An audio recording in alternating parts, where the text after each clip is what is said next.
Hello everyone, welcome to my YouTube channel. My name is Sneha Jagdish Budya. I am studying in Sri Venkateshwara College of Engineering, Department of Electronics and Communication Engineering, and library ID is 23EC1977 and semester is first semester and section is Infinity and subject is Introduction to Civil Engineering and topic is Urban Air Pollution Management. Content: Introduction, Major air pollutants, Effects of air pollution, Control measures, and conclusion. Introduction: Urban air pollution refers to the air pollution in and around cities. Denser population experience the more urban air pollution. Air pollution affects the human health as well as the climate of an area.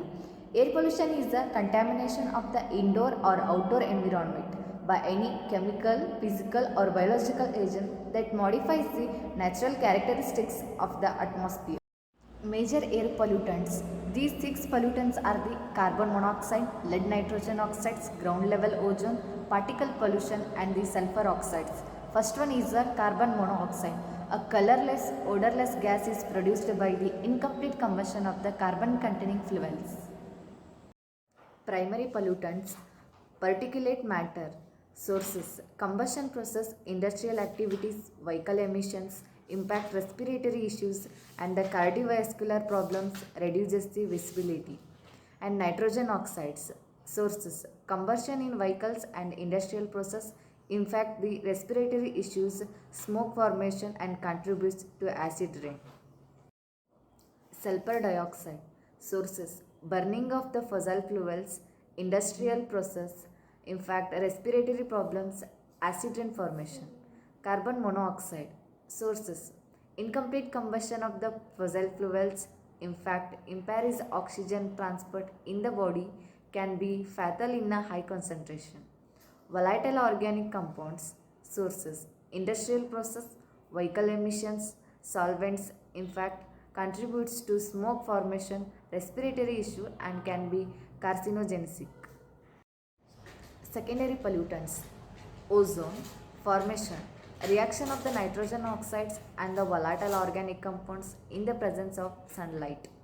In fact, respiratory issue, eye irritation, plant damage.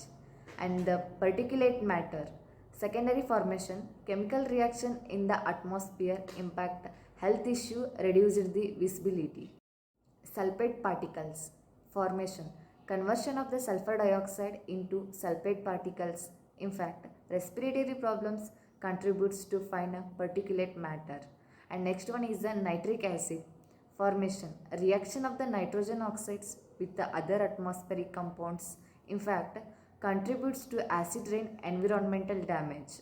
And next one is the peroxoacetyl nitrate and the formation, reaction of the nitrogen oxide with the volatile organic compounds, in fact eye irritation and the respiratory problems.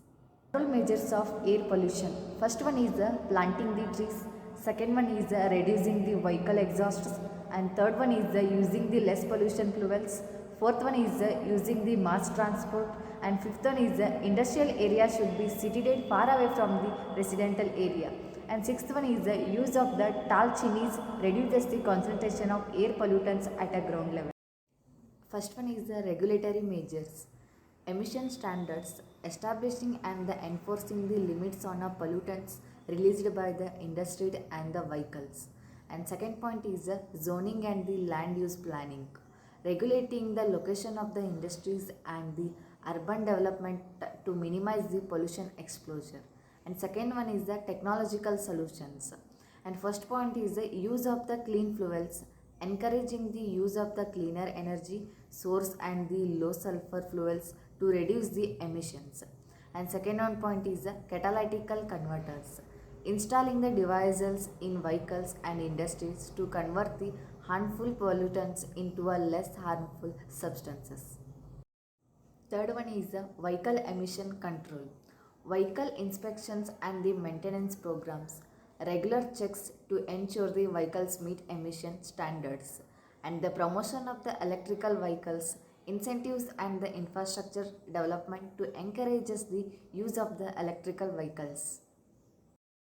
Fourth one is the industrial practices, technological upgrades, implementing the advanced technologies and the process to reduce the emission from the industrial facilities, and the waste management, proper disposal and the treatment of the industrial waste to prevent the air pollution. Conclusion. In conclusion, addressing the urban air pollution is an imperative for safeguarding public health and the environment. Implementing the sustainable urban planning, promoting the cleaner technologies and the fostering the public awareness are the crucial steps towards the achieving the cleaner and the healthier cities for a current and future generation. Thank you for watching the video. Please like and subscribe.